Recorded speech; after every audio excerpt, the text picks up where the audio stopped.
Banyak orang itu sebenarnya pinter loh. Rajin, pengalaman ada, jam terbang nggak main-main.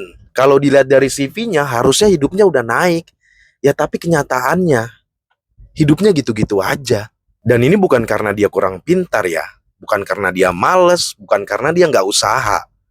Tapi karena satu hal, lagi-lagi value. Waktunya Angga. Kelar dulu dah sama diri sendiri. Kita tuh sering salah paham soal pintar. Kita berpikir kalau pintar hidup pasti naik. Sekolah bener, kerja rajin, gak neko-neko, harusnya kan aman ya. Tapi di dunia nyata, pintar doang gak cukup. Yang dihargai itu bukan seberapa banyak yang lo tahu, tapi seberapa kepakainya diri lo. Banyak orang pintar kejebak di sini nih. Dia jago ngerjain, tapi nggak jago buat nunjukin dampaknya. Dia paham proses, tapi nggak pegang hasil. Dia bisa jelasin panjang lebar, tapi nggak bisa nunjuk. Ini loh yang berubah gara-gara gue. Akhirnya apa? Dia kelihatan sibuk, tapi gampang diganti. Contoh nyata nih, ada orang yang kerjanya rapi banget.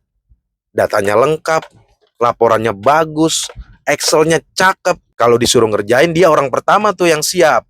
Tapi pas ditanya satu hal, ini ngaruh ke apa? Jawabannya muter-muter. Bukan karena dia nggak tahu ya, tapi karena dari awal dia fokus ke kerjaan, bukan ke hasil. Dan di situ yang akhirnya value-nya jatuh. Kesalahan paling besar orang pintar itu satu. Dia ngerasa kalau gue jago, orang pasti tahu. Padahal dunia nggak kerja kayak gitu. Dunia kerja nggak nyari siapa yang paling pintar. Dunia itu nyari siapa yang bikin masalah jadi beres, siapa yang bikin kerjaan lebih gampang, siapa yang kalau nggak ada dia di situ, efeknya orang lain langsung kerasa repot. Mulai sekarang ubah cara lo ngelihat diri lo. Berhenti nanya gue pinter apa enggak. Mulai tanya kalau gue hilang dari tempat ini, apa yang jadi rusak, apa yang jadi lambat, apa yang jadi kacau. Kalau jawabannya nggak ada yang berubah, itu tandanya value lo belum kelihatan.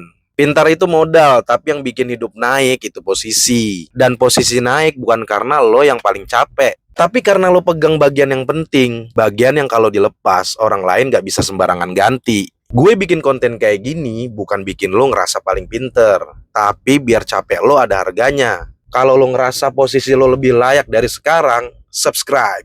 Karena dunia gak kejam. Kita aja yang sering salah main.